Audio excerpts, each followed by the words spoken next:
Ollie was the prototype, the complete pre-reveal theory. How we could have figured it out before Chapter 4 revealed the truth. There are some twists in video games that are impossible to predict. You reach the final scene, the music changes, the villain appears, and suddenly everything you thought you knew was wrong. But then there are twists that were hiding in plain sight. The clues were already there.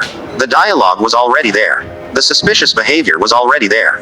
The game was practically giving you the answer, but you didn't realize it because you were looking at every clue separately instead of putting them together. The Ollie twist is one of those twists. Before Chapter 4 finally revealed the truth, there was already a strong argument that Ollie and the prototype were connected. And the evidence doesn't begin at the end of Chapter 4. It begins in Chapter 3. In fact, the very first time we hear Ollie's voice, the game gives us several reasons to question him. At first, though, none of them seems important. Ollie sounds friendly. He sounds young. He says he wants to help. He gives the player useful objects. He explains where to go. He warns us about Catnap. He tells us that Poppy needs us. He seems like exactly the kind of character the player desperately needs. But that is precisely what makes him suspicious. Because in a place where almost everything wants to kill you, the person who gains your trust the fastest may be the person you should be questioning the most. And Ollie doesn't simply help the player survive. He guides the player. He controls the information the player receives. He decides what the player knows. And he keeps pushing the player farther and farther into the factory. So let's go through the clues carefully. Not the Chapter 4 ending. Not the final reveal. Not hindsight from the moment the truth is announced. Instead, imagine that we are playing the game for the first time. We have reached Chapter 3. We have met Ollie. And we are trying to figure out who he really is. 1. The first thing that should have made us suspicious. The player discovers a ringing telephone. They eventually reach it, answer it, and hear a child's voice. The voice introduces himself as Ollie. Almost immediately, Ollie tells the player that they look lost and that he doesn't want them to die. Then he tells them to look at a tube. A battery comes through the tube. Ollie tells the player to use it to open the door. This looks like a simple tutorial. But it isn't just a tutorial. It establishes something extremely important about Ollie. He has access to the factory. He doesn't merely know where the player is, he knows what object the player needs. He knows where that object can be found. And he can apparently cause it to be delivered through the factory's tube system. That is already strange. The player hasn't met Ollie. The player doesn't know where Ollie is. And yet Ollie immediately knows enough about the environment to help. That creates our first question. How does Ollie know what the player needs? Maybe he is watching through cameras. Maybe he has been hiding in Playcare. Maybe he knows the factory because he used to live there. Those are all possible explanations. But there is another one. Maybe Ollie has access to the factory because he is one of the most powerful beings inside it, and who is the most obvious candidate? The prototype. 2. Ollie doesn't just know the factory, he knows the player. The next thing Ollie does is even more interesting. He reacts to the train wreck. He understands that the player has just been through something dangerous.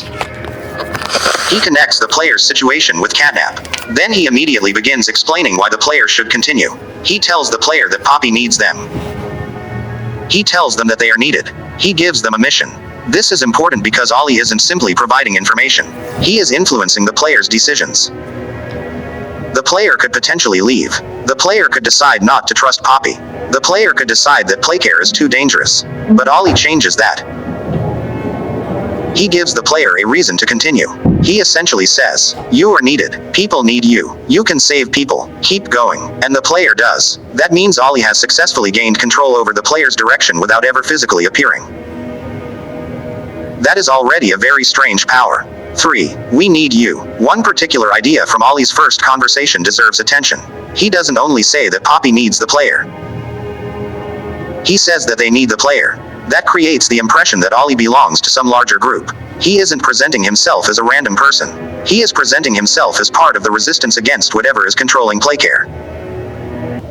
And that makes the player trust him even more. Because now Ollie isn't just, I'm a guy on a phone. I'm one of the people fighting this nightmare with you. But if Ollie is secretly the prototype, this becomes incredibly clever. The prototype doesn't need to tell the player, trust me. Instead, he creates a situation where the player thinks, Ollie is one of us. That is much more effective. 4. Ollie knows about Catnap. Ollie then explains Playcare. He knows that it was the home of the smiling critters. He knows about Catnap. He knows that Catnap has become the dominant threat there. He describes Playcare as Catnap's territory. Again, there is an innocent explanation. Maybe Ollie was connected to Playcare. Maybe he was a child there. Maybe he survived. But the amount of information Ollie gives us is interesting. He doesn't sound like someone guessing. He sounds like someone who understands the place. And Catnap is not just some random monster. Catnap is deeply connected to the prototype. Catnap worships the prototype. The prototype is the central figure behind the events taking place inside the factory. So Ollie's knowledge about Catnap is another piece of the puzzle. If Ollie were an ordinary survivor, he would need a reason to know all of this. If Ollie were the prototype, he wouldn't need a reason. He would already know. 5. The name, Ollie, is suspiciously convenient. There's another important question. Why Ollie? The name itself sounds harmless, friendly, childlike, forgettable. That's exactly the kind of name you would expect from someone trying to gain trust. Imagine if the mysterious voice had introduced himself as the prototype. The player would immediately know something was wrong. But, hi, I'm Ollie. That's different. It's harmless. It's personal. It creates an image of a child. And once the player hears that voice several times, they begin recognizing it. The voice becomes familiar. And familiarity creates trust. That's a powerful form of deception. 6. We never see him. Now we reach one of the biggest clues. Where is Ollie? Seriously, where is he? We hear him. We receive instructions from him. We receive objects from him. We hear him react to things. But we don't see him. That's strange. Poppy has a body. Catnap has a body. Dog Day has a body. Huggy Wuggy has a body. Mommy Long Legs has a body. Even characters who communicate remotely have physical identities. Ollie doesn't. This is important because a physical appearance would immediately give us evidence. We could see what kind of toy he is. We could see his size. We could see where he lives. We could see whether he looks like a child or a toy. But the game doesn't give us any of that. Instead, Ollie remains a voice. And that means his identity is never independently verified. We simply trust the voice. That is exactly the weakness a hidden villain would exploit. 7. The tube system clue. Ollie's ability to send things through the tubes is one of the strongest practical clues. He sends a battery. Later, he sends a key. Later, he sends another key. He repeatedly interacts with the environment without physically appearing. That means Ollie has some kind of control or access. And this becomes even more suspicious because the factory is enormous. Playcare isn't a single room.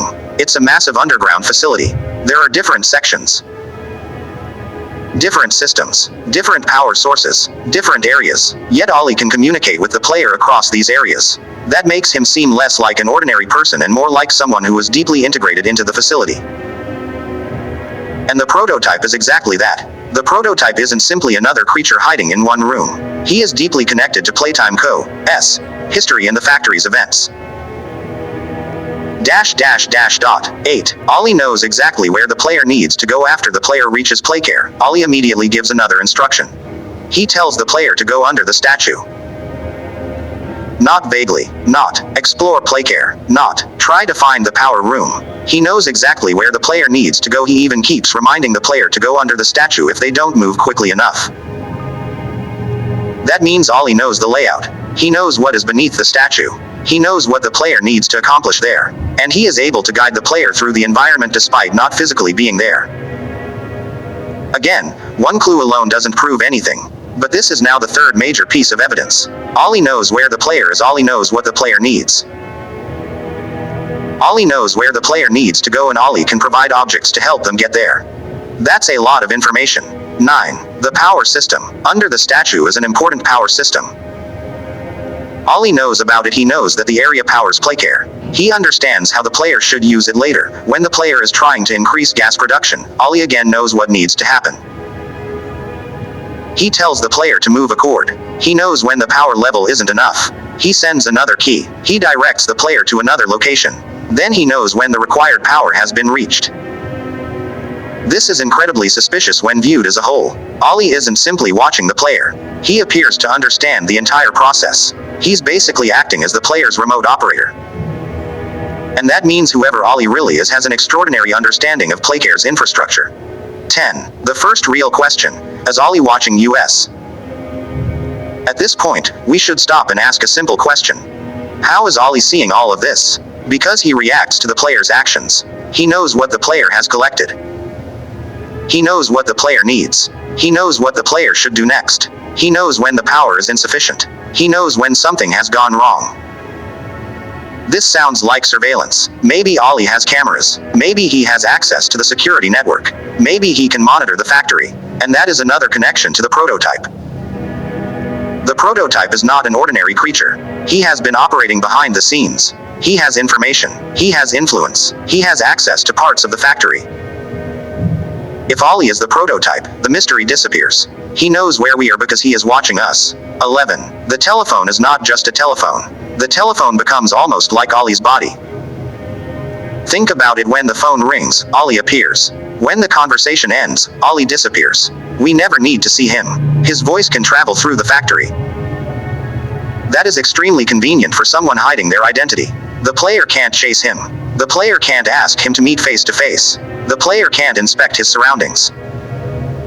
The player can't verify whether he is actually a child. All we can do is listen.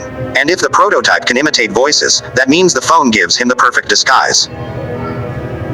The player thinks, I'm talking to Ollie, but the player has no physical evidence that Ollie is actually the person on the other end. 12. The Catnap call. Then something extremely important happens. The player's phone rings, but this time, it isn't Ollie. It's Catnap. Catnap warns the player to leave Playcare. This proves something crucial. The same communication method can be used by different entities. The phone isn't proof that Ollie is a specific person. The phone is simply a way for someone to communicate. That should have made us more suspicious. Because now we know. Hearing Ollie's voice does not tell us where Ollie actually is, and if another character can use the same communication system, then the identity of the voice becomes even more important. 13. Ollie returns after Catnap's call. After Catnap's threatening message, Ollie returns. And what does he do? He immediately gives the player instructions. He tells them what to do with the power. He knows what has gone wrong. He knows how to fix it. He sends another key. Then he directs the player toward the next objective. This creates an interesting contrast. Catnap uses the phone to threaten the player. Ollie uses it to help the player. But both are communicating remotely. The difference is not the technology. The difference is the identity we assign to the voice. We trust Ollie because we believe he's good. That's exactly why the disguise works. 14. Ollie is always pushing forward. Another pattern becomes obvious in Chapter 3. Ollie never tells the player, stop. He never says, leave the factory. Instead, he constantly encourages forward movement. Go here. Do this. Get the power working. Go to the gas production zone. Keep going. And this makes sense for an ally. But it also makes sense for a manipulator. If you were the prototype and wanted control over the player, wouldn't you want the player moving along a specific path? Wouldn't you want to determine which areas they enter? Wouldn't you want to determine which characters they encounter? Wouldn't you want to make sure they don't simply turn around and leave? Ollie does exactly that. 15. The player's victories may actually help the prototype. This is where the theory becomes much darker. The player defeats enemies. The player survives dangerous sections. The player gains knowledge. The player becomes more useful. And Ollie is there throughout the process. If Ollie is the prototype, then the player's victories aren't necessarily bad for him. They could be useful. Catnap is an example. Catnap is one of the prototype's followers. The player eventually defeats Catnap. From the player's perspective, this is a victory. But from the prototype's perspective, perhaps Catnap has become expendable. Maybe the prototype doesn't need every follower anymore. Maybe he needs the player to continue. Maybe the player is more useful alive than Catnap, as this possibility makes Ollie's guidance much more sinister. 16. The player becomes more trusted. The player gradually becomes involved with Poppy and the other survivors. This is another possible advantage for the prototype. If Ollie is secretly the prototype, then Ollie is indirectly gaining access to the resistance. The player trusts Ollie. The player trusts Poppy. Poppy trusts the player. The player then becomes part of the group. That means the prototype doesn't have to break through the group's defenses from the outside. He can potentially influence events through someone the group already trusts. This is classic manipulation. You don't attack the strongest door. You convince someone inside to open it. 17. Chapter 3 Feed S Final Ollie Moments. As Chapter 3 progresses toward its conclusion, Ollie continues to guide the player. He remains supportive. He continues talking about the mission. And he keeps the player focused on the prototype. That is exactly where the irony becomes strongest. Ollie is helping the player hunt the prototype. But if Ollie is the prototype, then every time he talks about the enemy, he's effectively talking about himself. That means every statement has two possible meanings. Be careful of the prototype. Maybe that's a warning, or maybe it's a way of making the player believe the prototype is someone else. You're getting closer. Maybe that's encouragement, or maybe Ollie knows exactly where the player is going. The entire conversation becomes suspicious. 18. Chapter 4 doesn't reset the mystery. Then Chapter 4 begins. This is important. If Ollie were just a minor character from Chapter 3, perhaps the story would move on. Instead, Ollie remains important. His voice continues. His instructions continue. His knowledge continues. His relationship with the player continues. That means the mystery surrounding Ollie isn't finished. It's getting bigger, and Chapter 4 begins adding even more reasons to question him. 19. Ollie's knowledge of the deeper factory. The player is now dealing with areas much deeper inside Playtime Co. The environment becomes more connected to the factory's experiments and its history. Yet Ollie remains capable of guiding the player. This is strange. The deeper the player goes, the more dangerous and secretive the environment becomes. But Ollie's knowledge doesn't seem to decrease. It increases. He continues knowing what the player should do. He continues knowing where they should go. He continues knowing what is happening. That is the opposite of what we'd expect from an ordinary survivor. If the player goes somewhere unfamiliar, an ordinary ally should know less. But Ollie seems to know more. 20. The Doctor. Chapter 4 introduces the Doctor, one of the most knowledgeable characters connected to the factory. The Doctor knows about experiments. He understands Playtime County, he understands the prototype, and he represents the kind of knowledge that only someone deeply connected to the company would possess. This gives us a comparison. When we meet someone like the Doctor, we understand why he knows so much. He worked within this world. But when Ollie knows so much, we don't have the same explanation. That makes Ollie more suspicious. Where did he learn all of this? Who gave him this information? Why does he have this access? And why does he remain hidden? 21. Ollie's claims of first-hand knowledge. Ollie talks about things in a way that suggests personal experience. He doesn't always sound like someone reading information from a file. He sounds like someone who has witnessed the factory's horrors. That matters, because the prototype has been present for enormous portions of Playtime Co.'s history. He would know the factory better than almost anyone. He would know its experiments. He would know its hidden areas. He would know its dangers. He would know the people involved. So Ollie's apparent first-hand knowledge becomes another piece of the puzzle. 22. The signal problem. There are moments in Chapter 4 where communication with Ollie is disrupted. At first this might seem like nothing, but when combined with Chapter 3, it creates a pattern. Ollie can communicate over huge distances, but his communication is not completely unlimited. This makes sense if his connection is tied to the factory's systems. Maybe he isn't physically traveling around. Maybe he is using the infrastructure. Maybe he is accessing the network. Maybe he is moving information through systems that already exist. Again, that is exactly the kind of capability we might associate with the prototype. 23. Ollie knows about the Doctor. One of the biggest developments in Chapter 4 is the player's confrontation with the Doctor. Afterward, Ollie knows what has happened. This is extremely suspicious. The player doesn't need to explain everything to him. Ollie already knows how, maybe.